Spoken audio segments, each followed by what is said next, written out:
Un buen sábado. Sábado. Nuestro Señor Jesucristo puede hacer con cada uno de ustedes. Es un placer inmenso poder volver una vez más a la mejor iglesia del mundo. Amén. Así que, aunque usted no quiera, ese es el título de su iglesia. Créalo, vívalo, predíquelo y viva confiado en que usted pertenece a la mejor iglesia del mundo. Amén. Yo tengo un chismecito. Yo no sé qué ustedes están haciendo con Gloria porque yo siempre la veo como más joven. ¿Qué es lo que están dando de primera Gloria? Sigan dando eso que le están dando. Hermanos, es bueno estar en casa otra vez. Amén. Y como dice nuestro Dios, es mejor un día en la casa de Jehová que 1000 fuera de ella. Conocemos el hecho de que donde quiera que usted esté, podemos encontrarnos y tener una relación estrecha, buena, grande, poderosa con quién. Sin embargo, a través de su palabra, Dios nos amonesta y nos dice que no dejemos de congregarnos como algunos tienen por costumbre. Hay poder, hay una bendición especial cuando usted y yo nos congregamos en la casa de Dios. Saben que una vez, hermano Kerman podría darnos eso, la emisora de Radio Amanecer tenía un título que era la iglesia donde, del hogar, la iglesia del aire, la iglesia del hogar. Y realmente el propósito de esas programaciones en Radio Amanecer era para esas personas que por alguna razón de enfermedad, incapacidad, alguna razón, no podían ir a la iglesia. Pero mucha gente se enamoró de la programación y prefería quedarse en casa. Y hay que tener cuidadito, porque es bueno hacer las cosas que Dios pide y como Él pide. No vaya a hacer cosas que de repente por yo estarme quedando en casa para disfrutar de allí, lo que debe ser para otras personas, se me pega algún tipo de enfermedad, alguna situación, y entonces ahora sí, y entonces vamos a querer ir a la iglesia. Hermanos queridos, esta mañana queremos conversar, tener una breve reflexión sobre un tópico que creemos es de suma importancia para el tiempo que vivimos. Hace 35 años llegué a la iglesia, el 15 de abril de 1990, y desde esos días se decía que el pueblo de Dios estaba y debería comenzar a vivir por fe. Amén. Y a veces uno se pregunta realmente cuándo es que estamos en el tiempo del fin. Sin embargo, que esa no sea nuestra preocupación, sino que nuestra preocupación sea que en aquel día glorioso, cuando tengamos que vernos las caras con nuestro Dios, estemos preparados. Amén. Que podamos estar dentro de ese grupo que ha de ver al Señor para gozo, para alegría y no para vergüenza. Que esa sea nuestra preocupación. Porque a veces estamos tan preocupados de las cosas que están pasando a nuestro alrededor, y si este es el fin, si ya viene la ley dominical, si viene la persecución, hermanos, que venga lo que quiera venir. Ni usted ni yo vamos a detener el cumplimiento de las profecías. Y es lastimero que mucha gente entiende y cree que no tendrá persecución. Cuando el pastor Andrés Castillo era presidente de la Asociación Central Dominicana, él dijo una frase que nunca olvido. Él decía que la iglesia no había en ese tiempo libertad religiosa, sino más bien tolerancia religiosa. Nos toleran. Pero hermanos queridos, está escrito que hay movimientos que tienen más de 50 años esperando en donde podrán hacer lo que quieren hacer con el pueblo de Dios. Y no quisiera contar quizás algunas cosas que tienen que ver con mi testimonio al llegar a la iglesia. Quizás debería pedir permiso para hablar sobre eso.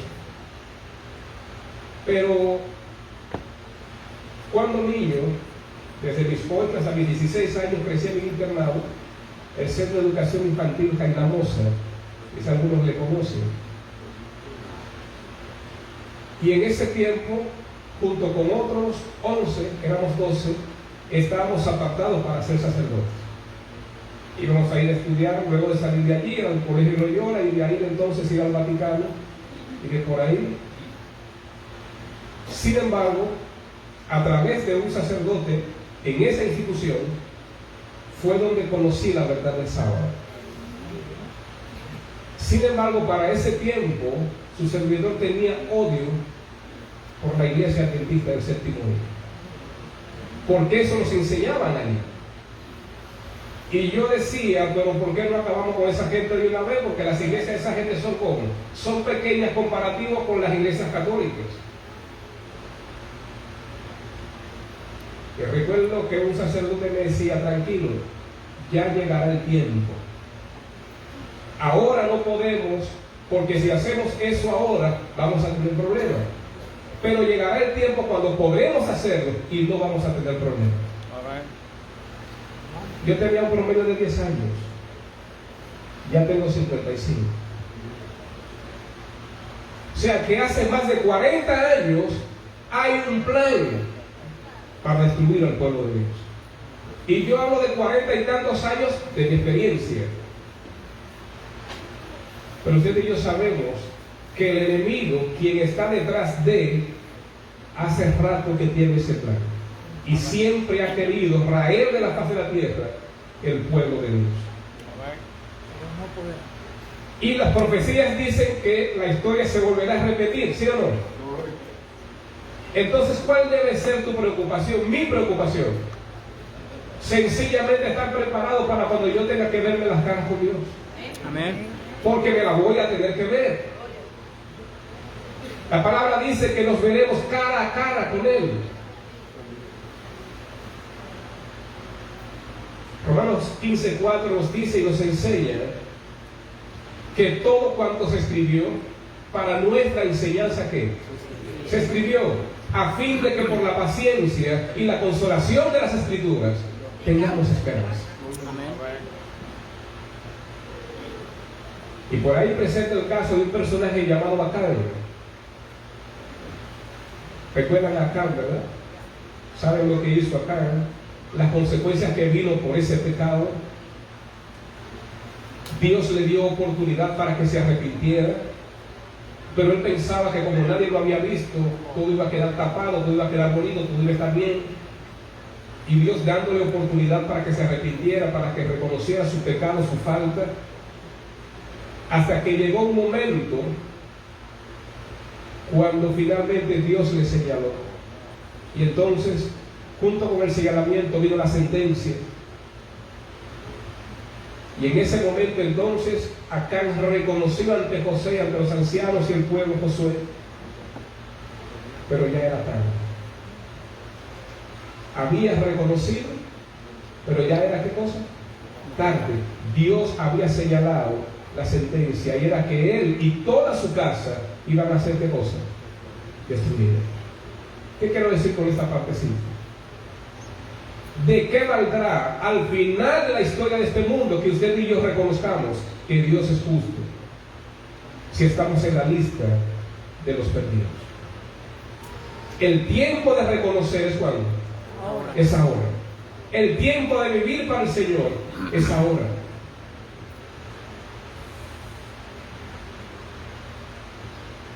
Voy a hacer una pregunta.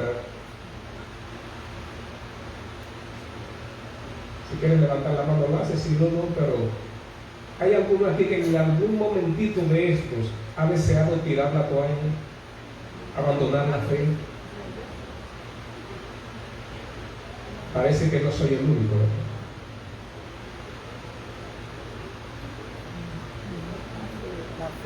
Uno pasa por momentos y el enemigo los aprovecha bien. Usted y yo nos desanimamos un poquito y no crea que el enemigo aprovecha eso. Y cuando usted quiere como levantarse otra vez, te pone como un peso más fuerte todavía para que no te levantes.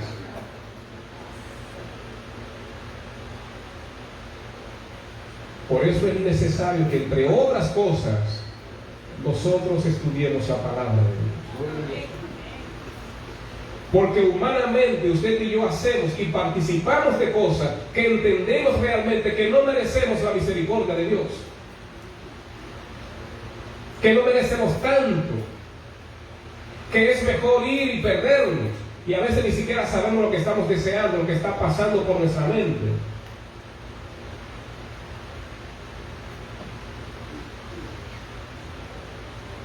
Pero cuando miramos la palabra, esos casos que podemos estar pasando están registrados en alguna experiencia de alguna otra persona.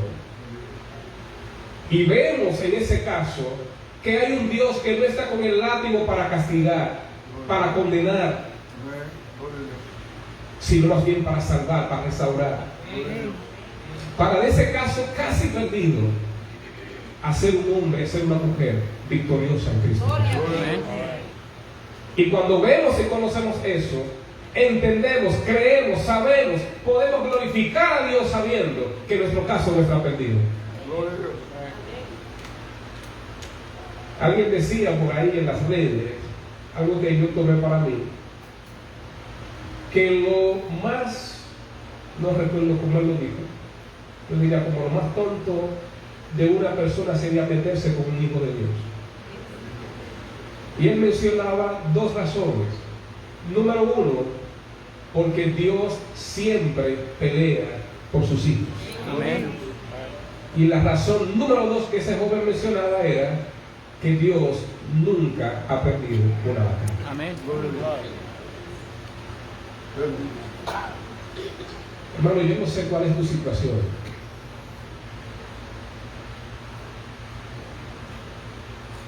¿Qué tan bien te sientes?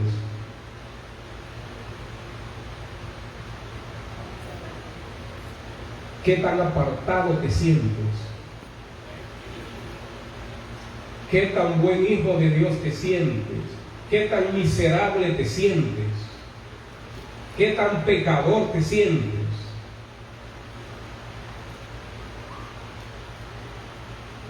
En un librito por allí llamado Fe y Obra, dice que si en algún momento Satanás nos acusa diciendo que somos unos miserables pecadores, hay una línea que me gusta, la tengo subrayada no sé cuántas veces, que digamos que sí, soy un pecador, pero lavado con la sangre de Cristo. Porque, hermano querido, el plan de Dios es salvar. Ese es el plan de Dios para tu vida y para mi vida, salvarnos. Y Dios va a hacer lo que tenga que hacer para que usted y yo seamos alcanzados para salvación. Por eso es necesario que, si hoy las cosas no están bien, levántate en el nombre del Señor. Y dile al Señor, estoy aquí. Por mí no puedo, pero estoy aquí. Amén. Gloria a Dios. Y como dice la promesa, aquel que un día inició en ti, inició en mí la buena obra, la terminará hasta el día de que.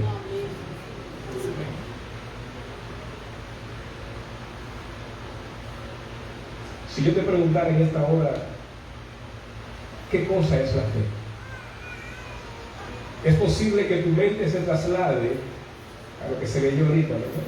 Allí al libro de Hebreos capítulo 11, versículo 1, donde la palabra de Dios nos dice, es pues que la certeza y la convicción de lo que no se ve.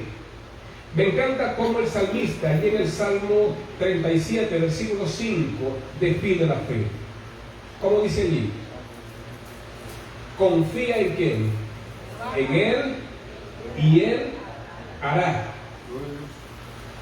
Gloria a Dios. Y ahí en el camino a Cristo hay una parte muy importante hablando sobre la oración, que dice que tiene otro elemento. Esa oración ferviente tiene otro elemento, que es ¿qué cosa? la fe. Y el mismo Señor Jesucristo nos amonesta a que eso que nosotros pedimos, creamos que ya lo recibimos. Y como Dios no es hombre para mentir, saben, en los evangelios hay un caso el cual queremos tomar como referencia en nuestra meditación de esta mañana. Un caso que se repite por lo menos 3 veces. Se repite en el libro de Mateo, en el libro de Marcos y en el libro de Lucas. Es el caso de un joven endemoniado. Y en este caso vamos a ver un tipo de fe que creo que es importante para nosotros en esta hora. Marcos y Lucas dicen que era un joven ¿cómo? Endemoniado. Pero Mateo dice que era un joven lunático. Así que nos vamos a quedar con la parte de Marcos y Lucas de que era un joven endemoniado, y por eso quiero llamar tu atención al capítulo 9 del libro de Marcos. Es una historia muy trillada y muy conocida. Libro de Marcos, capítulo 9. Grandes lecciones podemos aprender en este capítulo. Saben que para ese momento el ministerio de Cristo estaba llegando a su final. ¿Estaba llegando a dónde? A su final. Cada día las cosas apretaban más para nuestro Salvador. Pero Él estaba decidido y era fiel al propósito de venir a este mundo, cumplir su ministerio, para que usted y yo hoy gocemos de la bendita esperanza de la salvación. Así que Jesús sintió la necesidad de orar, pero sintió la necesidad de no orar solo. Por eso buscó a 3 de sus más íntimos discípulos, a Pedro, Jacobo y a Juan. Y la palabra dice allí en el capítulo 9, versículo 12 en adelante, que subió al monte, eso que más adelante se llama el monte de la transfiguración. Sin embargo, aunque Jesús subió con Pedro, con Jacobo y con Juan al monte de la transfiguración para orar, no dejó a los otros 9 discípulos para que estuvieran ociosos, sino para que desde allí también ellos estuvieran, ¿qué cosa? Orando. Conocemos la historia y lo que pasó allí en el monte de la transfiguración. Mientras Jesús estaba orando y esperaba que sus discípulos estuvieran orando con él, cuando él venía a voltear, ¿qué estaban haciendo ellos? Durmiendo. Y venía una vez y venía otra vez, los encontraba como durmiendo. Finalmente los dejó dormir. Pero llegó un momento cuando la presencia de Dios se manifestó. Gloria a Dios. Por eso dice el monte de ¿qué? De la transfiguración.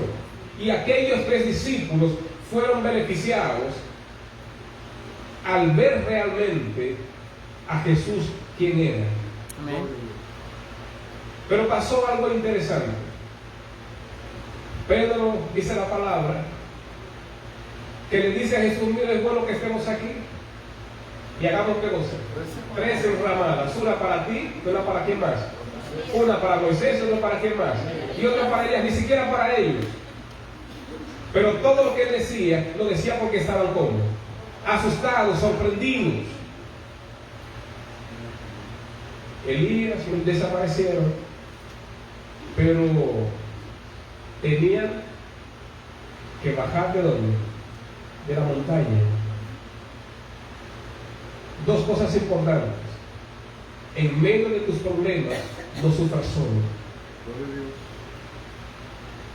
Busca algunos amigos, algunos hermanos, y pídele que se unan a ti en oración. No luches solo. Jesús no luchó solo, buscó a sus amigos. Era bonito estar allí en la cumbre de la montaña, gozando de esa manifestación del poder de Dios. Es posible que en la vida espiritual que estás llevando estés como en la montaña y estés bien, pero no podemos quedarnos allí. con Jesús y estos 3 discípulos, debemos bajar al valle porque hay trabajo que hacer. Pero en los versículos 14 en adelante hay una interesante y es ese caso que ustedes bien conocen, ¿verdad? Antes de Jesús llegar, había un problema grande que tenían los discípulos, los 9 que habían quedado debajo. Y es que le habían llevado a un muchacho que estaba joven. Y los discípulos, por más que oraron, no podían con este demonio. Y el demonio lo que hacía era burlarse ¿de quién? De ellos. Los escribas, los fariseos, les sacaban partida a esto para entonces no solamente acusar a los discípulos de ser falsos, sino también ¿a quién? A su maestro. Y ellos se sentían mal porque sentían que estaban trayendo oprobio hacia su maestro. Y posiblemente se preguntaban una y otra vez, ¿qué pasa? Porque si nosotros miramos un poquito atrás, en el capítulo 6, los versículos 7 y 13, encontramos que Jesús mandó a los discípulos de 2 en 2. Y en el versículo 7 dice, después llamó a los 12 y comenzó a enviarlos de 2 en 2 y les dio autoridad ¿sobre qué? Sobre los espíritus inmundos. Y en el versículo 13 dice, y echaban fuera muchos demonios y ungían con aceite a muchos enfermos y los sanaban. ¿Qué pasó ahora? ¿Cuál fue la razón por la que no pudieron echar fuera aquel demonio? El libro El Camino a Cristo, en la página 94 de esta versión, página 94, nos dice que las tinieblas del malo cercan a aquellos que descuidan la oración. O sea que si no tuvieron poder para echar fuera aquel demonio, es porque ellos estuvieron haciendo cualquier cosa menos en lo que Jesús les dejó.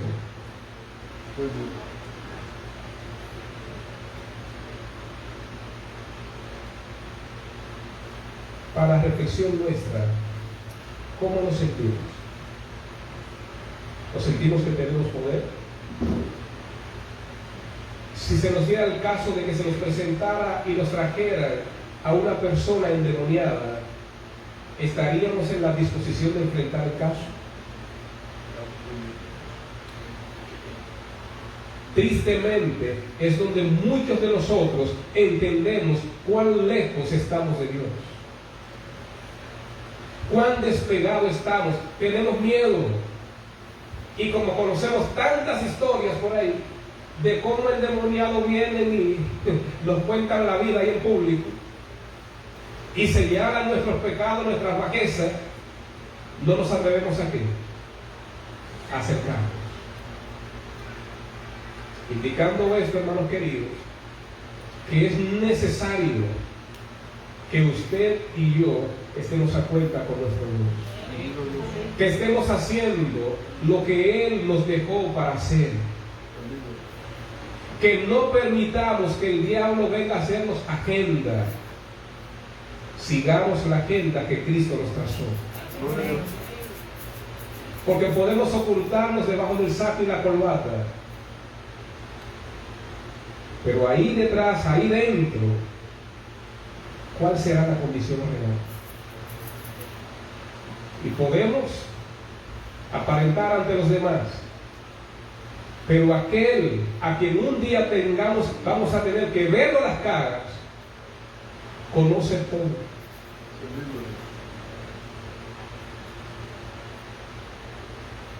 Dice la palabra que hasta nuestros más íntimos pensamientos. Y al atardecer, tu ángel, mi ángel, lleva un registro al cielo de lo que ha sido nuestra vida diaria.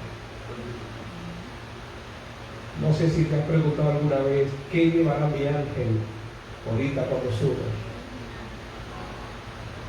¿Llevará algo bueno, buenas noticias? ¿O llevará el desorden de vida que estoy llevando? Es por eso, hermano, que al final de la historia de este mundo, aún los perdidos reconocerán que Dios es justo. Pero vuelvo y pregunto, vuelvo y reitero, ¿de qué nos valdrá? El tiempo de arreglar es hoy, ahora, porque el día y la hora de nuestra muerte no lo sabemos. La muerte no tiene fecha. Usted no sabe cuándo termina. No solamente los enfermos mueran, también los sanos mueren. No hay edad. Por eso, día a día, segundo a segundo en nuestra vida, debemos estar preparados como si fuera nuestro último día. Porque no lo sabemos. ¿Cuántas personas se acostaron y una bala loca los mató durmiendo? No lo sabemos, hermano. Y el enemigo está muy pendiente para tratar de atraparnos y que seamos contados dentro de los perdidos. Por eso seamos vigilantes. Y hoy, como nunca antes, hermanos queridos, procuremos ser hombres y mujeres de fe. Amén. Y cuando hablo de fe, me voy a ir rapidito por razón del tiempo. Pero en ese momento preciso, cuando Jesús se apartó con los discípulos después de sanar al muchacho, ¿verdad? Aquel encuentro entre el dador de la vida y Satanás. Jesús sana al muchacho, echa fuera el demonio. Cuando Jesús se reúne con sus discípulos en casa, los discípulos le preguntaron a Jesús, ¿por qué nosotros no pudimos echarlo fuera? Y el Señor, ¿qué cosa les dice? Este género con nada puede salir, sino con qué. Y en el libro de Mateo, capítulo 17, la misma historia. Jesús me quiero concluir esta mañana.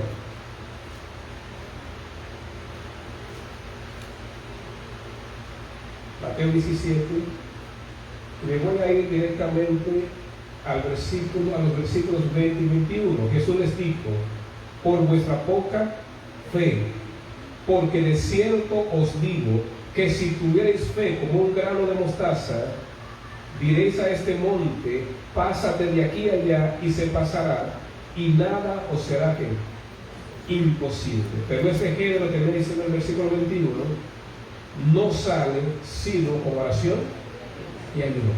Si vuestra fe fuese como ¿qué? Como un granito de mostaza. ¿Cuánto han visto el granito de mostaza? Es tan pequeñito, ¿verdad?, que fácilmente se pierde en la palma de las manos. Y algunas personas han llegado a creer que con una fe pequeñita van a ser más que vencedores. Y eso es mentira. Porque yo te pregunto, ¿estamos viviendo para el tiempo del fin, sí o no?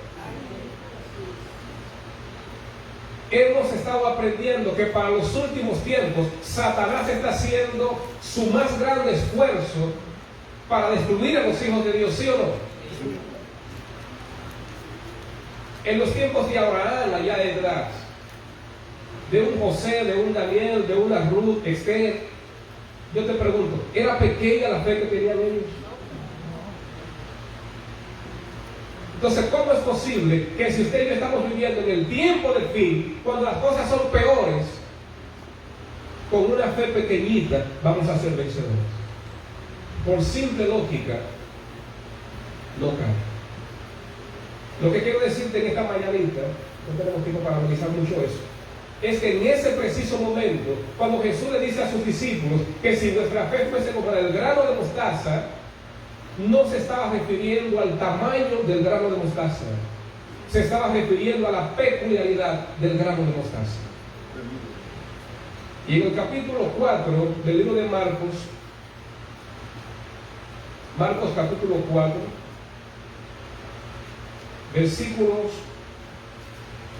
31 y 32, Marcos capítulo 4, nos dice lo que pasa con el grano de mostaza. dice, es como el grano de mostaza que cuando se siembra en tierra es la más pequeña de todas las semillas que hay en la tierra. Pero después de sembrado, crece y se hace la mayor de todas las hortalizas y echa grandes ramas de tal manera que las aves del cielo pueden morar bajo su sombra. Cuando Jesús te está diciendo a ti esta mañana y me está diciendo a mí que si mi fe es como el grano de mostaza, lo que nos está diciendo es que aunque nuestra fe hoy puede ser pequeñita, está llamada a crecer. No puede quedarse, porque si no, seremos vencidos fácilmente. El grano de mostaza se aprovecha de todo lo que su medio ambiente le provee para su crecimiento, para su desarrollo. En la fe, Dios también ha provisto alimentos que son indispensables para que tu fe y para que mi fe crezca.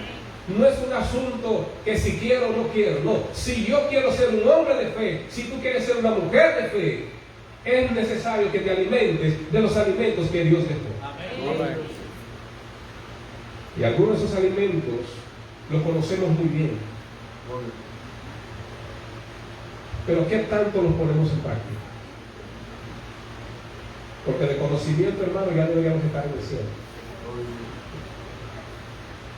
En el libro de 1 Tesalonicenses, capítulo 5, verso 17, nos habla de un primer alimento, y es la oración.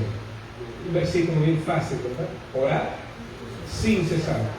No hay lugar en el cual sea impropio.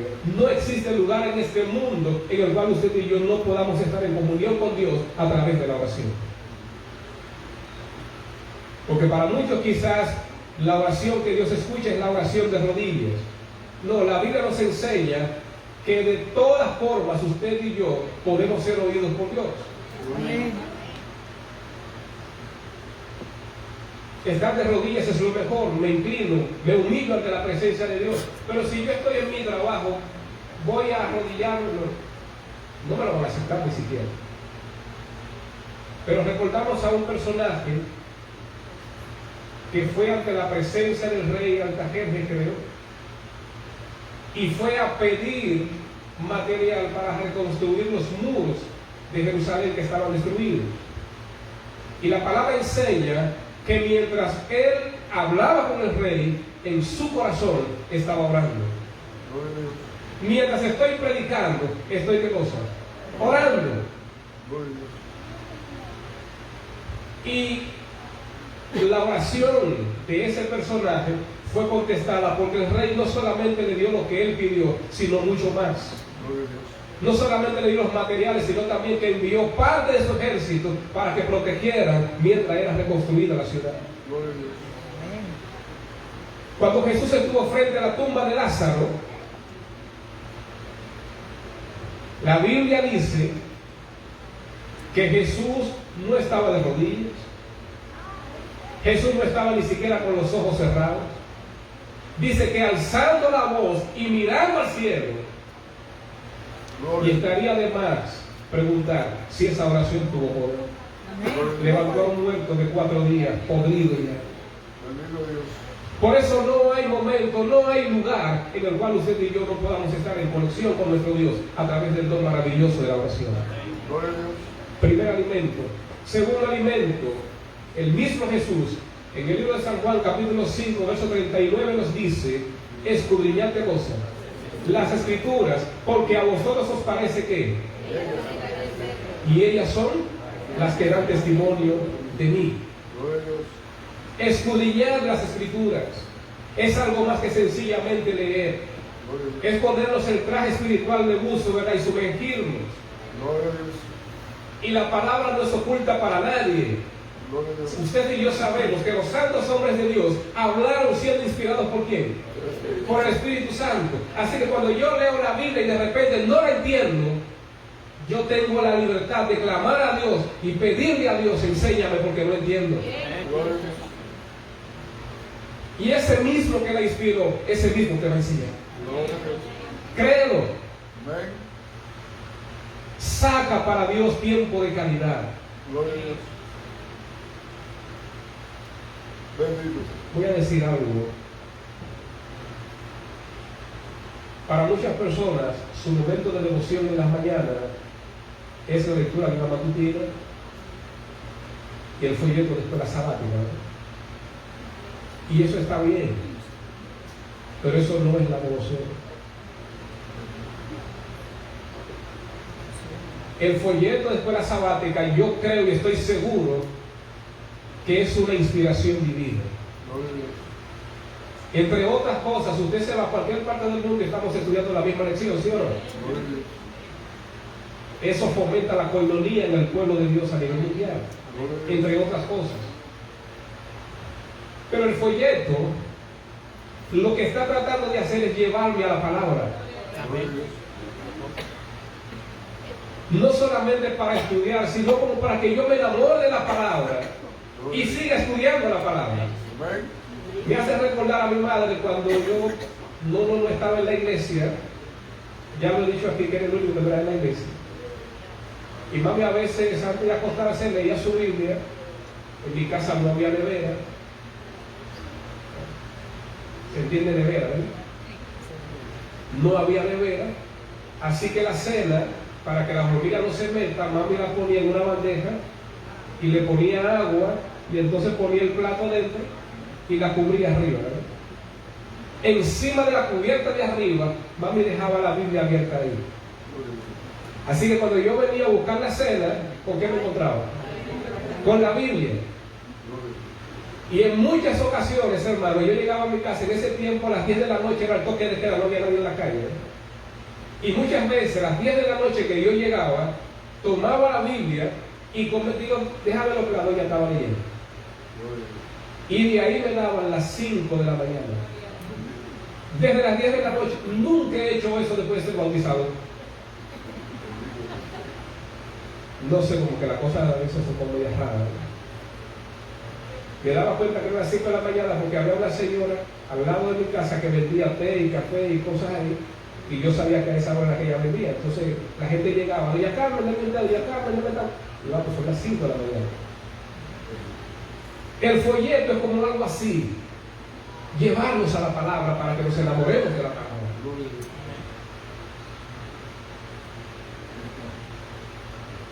Otro alimento que es indispensable, ¿verdad? La oración, el estudio, el estudiar la palabra. Número 3, según el Timoteo capítulo 4, que prediques la palabra a tiempo y fuera de tiempo. Necesitamos predicar. Y quizás usted diga, bueno, yo no tengo el don de agarrar un micrófono y pararme ahí delante a predicar, ¿verdad? Pero déjame decirte que esto es muy subjetivo. Me gusta, cuando no recuerdo, no tengo la página aquí conmigo, en el deseado de toda la gente, creo que página 396, no recuerdo exactamente, pero dice que el mensaje más poderoso que podemos predicar es el de decir a otros cuán grandes cosas Dios ha hecho en tu vida. Por eso no hay excusa para nosotros no predicar. Dicho sea de paso, diariamente somos los recipientes de las bendiciones de Dios. Porque usted puede discutir conmigo todo lo que yo he dicho aquí esta mañana, pero usted nunca va a poder discutir conmigo con lo que Dios ha hecho en mi vida. Por eso el don profético lo señala así y dice que es el mensaje, ¿qué cosa? Más poderoso. Una de esas razones por las cuales Dios le quitó este privilegio a los ángeles y te lo dio a ti y me lo dio a mí. Porque si los ángeles nos hubiesen predicado a muchos de nosotros, posiblemente no lo hubiésemos creído. Pero cuando alguien que ha vivido lo que usted y yo estamos viviendo nos predica, ¿cómo lo vamos a negar? Así que, hermanos queridos, es tiempo de levantarnos. Es tiempo de arreglar nuestras cuentas con Dios. Y saber que este sábado, hoy, es el mejor tiempo para comenzar. Arregla tu vida con el Señor, como yo lo estoy haciendo. y cumplamos entonces la misión a la cual Dios nos llama. Dicho sea de paso, Efesios capítulo 4, versículos 11 y 12 nos enseña que todos nosotros, absolutamente todos, recibimos dones, recibimos talentos de parte de Dios. Y quizás usted y yo, trabajando en la iglesia, no somos felices. ¿Saben por qué? Porque la felicidad la vamos a alcanzar el día que comencemos a hacer lo que Dios nos llamó a hacer. Y si usted no sabe para qué cosa Dios le llamó, entonces tome, hay una tareita esta tarde en el libro de Hechos capítulo 9, lo que fue el caso de Saulo de Tarso. Y en la experiencia de él podemos aprender a cómo hablar con Dios y saber realmente qué Dios quiere de ti, qué Dios quiere de ti. Hermano querido, que Dios te bendiga, que Dios te guarde. Y gracias por permitirnos una vez más venir aquí a la mejor iglesia del mundo. Y venir aquí a estar con los hijos de Dios. Esos por los cuales el Señor un día derramó su sangre en la cruz del Calvario. Esos son los ustedes hijos. No tenemos nada por qué avergonzarnos. Somos los hijos del Rey de Dios. Y permíteme decirte que Dios está orgulloso de ti. Porque Dios no te mira como lo que tú eres hoy. Dios te mira como lo que tú llegarás a ser, por su amor, por su gracia, un vencedor en Cristo. Un ciudadano del reino de los cielos. Así que Dios te siga bendiciendo, que Dios te guarde, Dios te favorezca. Amén.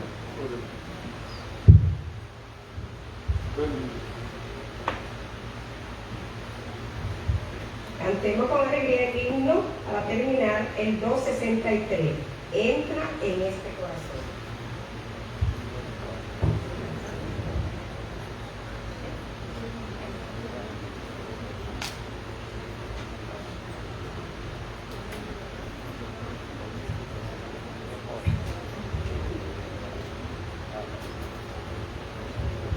Estos días, hermano, vamos a cantar con gratitud, con entendimiento, con la gracia de Dios. Bendito sea el Señor. Hermano, que Dios te bendiga. Gloria a Dios.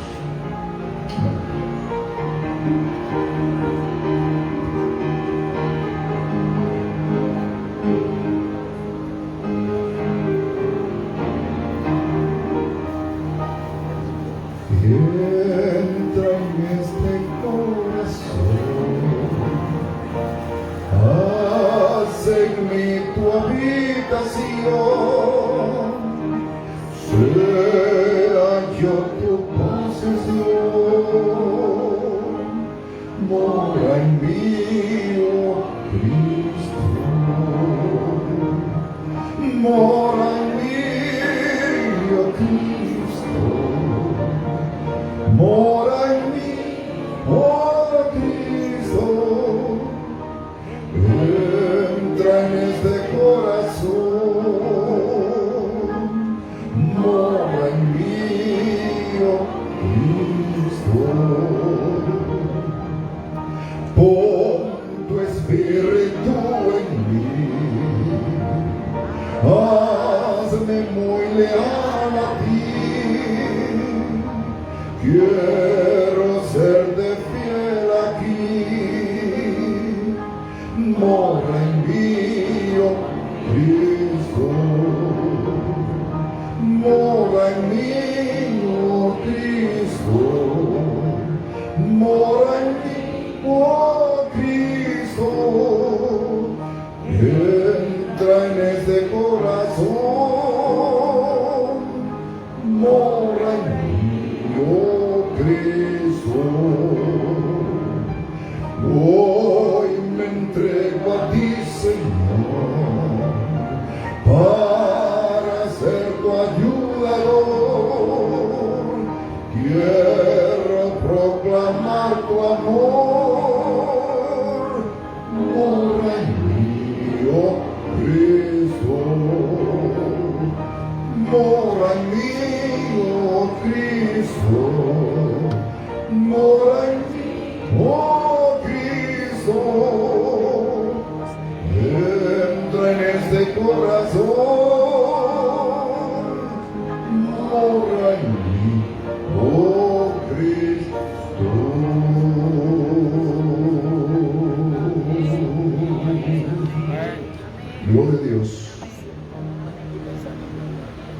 Oh, gloria a Dios. Bendiga a Dios. Oramos, hermanos. Eterno Dios y Padre bueno, gracias por tu inmenso amor, por tu bondad. Gracias, Señor, por tu misericordia. ¿Qué sería de nosotros, Señor, si no fueras tú el que nos amas? Humanamente nos cansamos pronto, pero qué bueno que tú tienes un plan grande, un plan inmenso, un plan sublime, y es salvar. Señor, tú nos conoces a cada uno, conoces nuestras bajezas, conoces nuestro dolor, conoces, Señor, nuestra soledad, las enfermedades, tanto físicas, pero también espirituales. Señor, tal cual somos, nos presentamos ante ti. Amén. Y te suplicamos, Señor, que por favor tú nos tomes como enteramente tuyos. Amén. Y haz en nosotros y por nosotros lo que nunca seremos capaces de hacer por nosotros mismos. Amén.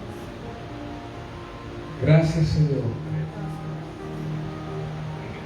porque más que nosotros pedimos, tú estás dispuesto a darnos. Por eso, una vez más, Señor, te suplicamos que nos tomes como enteramente tuyos. Amén. He aquí, oh Señor, tu iglesia en tus manos está. Síguela protegiendo, cuidando. Y, oh Dios, animándonos a levantarnos y a entender, Señor, que tenemos un trabajo que hacer en esta comunidad y podamos vivir esa realidad y, puestos en tus manos, Señor, poder cumplir con ese cometido. Amén. Sigue bendiciendo a su pastor, su familia. Sigue guardando, Señor, que tu Santo Espíritu pueda permanecer de tal manera que, siendo bien dirigido por ti, Señor, puedan así también dirigir tu iglesia. Amén. Gracias, Padre, por escucharnos. En el nombre de Jesús. Amén. Amén, Señor. Amén.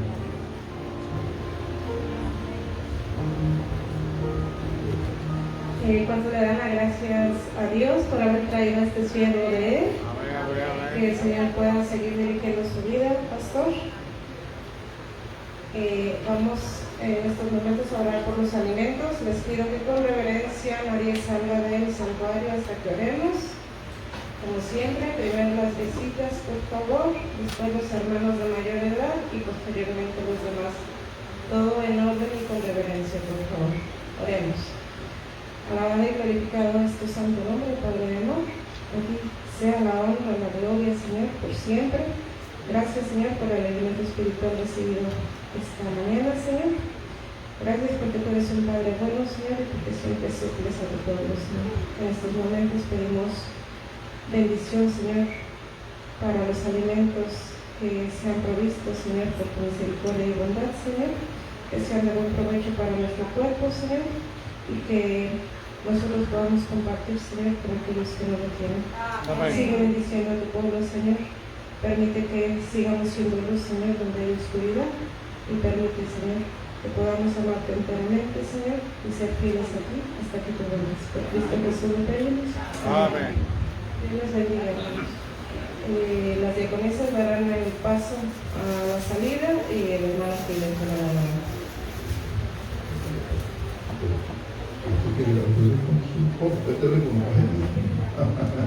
Gloria a Dios. Bien, hermanos, vamos a buscar, hermano.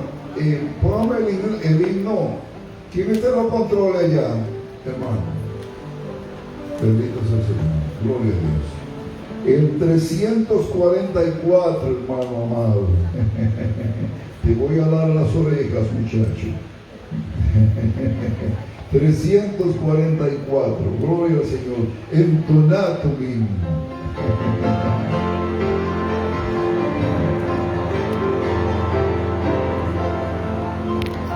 Entonad tu himno que alegra el corazón. Vamos pronto a nuestro eterno hogar, porque pasará esta noche de aflicción. Vamos pronto a nuestro eterno hogar. Vamos pronto sí, a cruzar el fiero mar tras la tempestad. Nos veremos más allá. Vamos pronto a nuestro eterno hogar. Dile a Dios que el tiempo cumplirá. Vamos pronto a nuestro eterno hogar. Y su espíritu nuevas fuerzas nos dará. Vamos pronto a nuestro eterno hogar. Vamos pronto sí, a cruzar el fiero mar tras la tempestad. Nos veremos más allá. Vamos pronto a nuestro eterno hogar. Una paz y reposo más allá.